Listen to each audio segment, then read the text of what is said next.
Congress BJP. സഖ്യം കാസർകോട്ടെ 3 പഞ്ചായത്തുകളിൽ കണ്ടത് കേരള രാഷ്ട്രീയം ഞെട്ടിക്കുന്ന ഈ കൂട്ടുകെട്ടാണ്. നമസ്കാരം, കേരള ഡെയിലി ന്യൂസിലേക്ക് സ്വാഗതം. ഇടുക്കിയിൽ വൈദ്യുതി വകുപ്പിന്റെ 10 ഏക്കർ ഭൂമി കയ്യേറ്റ ഭീഷണിയിൽ. അഗ്രോ ബസാർ പൂട്ടിക്കെട്ടി എറണാകുളത്ത് കോടികളുടെ ഭൂമി സ്വകാര്യ പേ ആൻഡ് പാർക്കിങ്ങിന് പാട്ടത്തിന് നൽകിയതിനെതിരെ പ്രതിഷേധം ശക്തമാകുന്നു. കേരളത്തിന്റെ ആരോഗ്യരംഗം താറുമാറായ അവസ്ഥയിലാണെന്ന് തിരുവഞ്ചൂർ രാധാകൃഷ്ണൻ ആരോപിച്ചു. ചൈൽഡ് വെൽഫെയർ കമ്മിറ്റിയിലെ നിയമന രീതി വിചിത്രമാണ്. പല തസ്തികകളിലേക്ക് ഒരൊറ്റ അഭിമുഖം.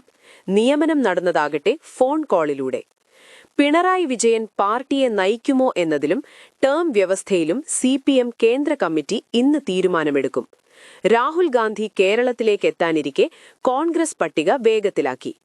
വിദേശയാത്രയ്ക്ക് മുഖ്യമന്ത്രിയുടെ വിമാനക്കൂലി 41.57 ലക്ഷം. അറസ്റ്റിലായിട്ടും ശങ്കരദാസിനെതിരെ നടപടി ഉണ്ടാകാത്തതിലും സമ്മർദ്ദം ശക്തമാണ്. ഇടിതാങ്ങിയില്ലാത്ത ശബരിമല പാതയും കടലാസ് തീർന്ന് KBPSൽ നിലച്ച പാഠപുസ്തക അച്ചടിയും ആലപ്പുഴയിൽ 1 മാസമായി തുടരുന്ന വെള്ളക്കെട്ടും വാർത്തകളിൽ നിറയുന്നു. ഈ ന്യൂസുകളിൽ നിങ്ങൾക്കെന്തു തോന്നി? കമന്റ് ചെയ്യൂ.